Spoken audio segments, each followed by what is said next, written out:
Ayun guys, update ko nga pala dito sa Hanabishi microwave. Ayun, yan siya guys. Yan. Bali, pinalitan ko yan ng capacitor 0.85 microfarad. Yun. Tapos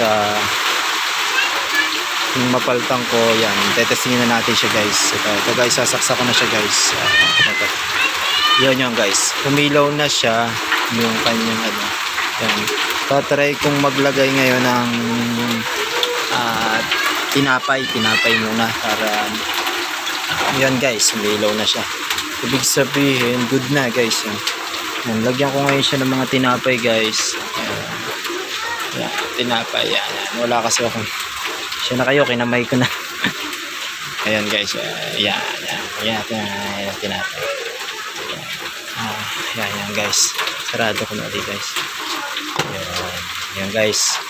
Tapos set ko ngayon ang oras niya kung ilang oras. So, mga set ko lang ng mga 1 minute. Guys.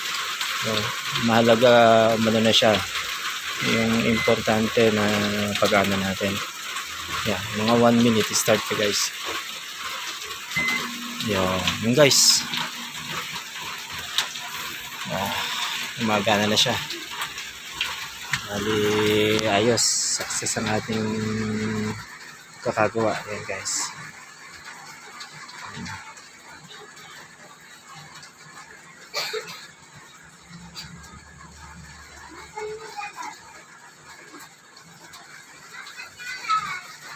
Ayan ko naman. Tatagal na to.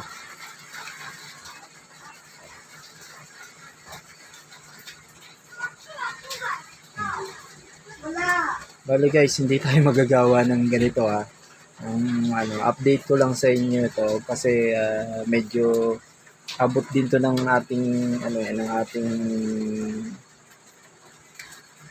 natapos na kursong mechatronics. Yan guys, yan. Patapos na siya guys. Ito tapos na. Yan. Balik convert ko lang uli mga electronics ang loob niya. Yan guys, end na, nagsabi na natin. Okay guys, tingnan natin kung uminit, kung nag-success yung ating ginawa. Ayan. Okay natin. Yung guys. So, ang init. Mainit guys. Yan, mainit. Okay, ito. Guys, siya na ha, kinamay ko. Ito guys, for sample lang. Ito naman tingnan ko rin kung mainit niya kung magagalap sa or magtoto. Hindi na ako mo. Yan guys. Good siya.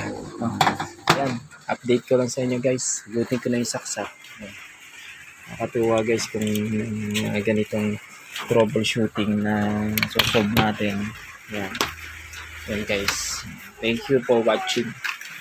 Yan guys, kung magkakaproblema ang inyong ganito, microwave, i-troubleshoot lang, panoorin nyo lang yung video o mag-comment kayo sa aking YouTube channel. Nandito ang inyong code na Sai Mechatronics, Auto Mechatronics. Yan guys. Okay guys.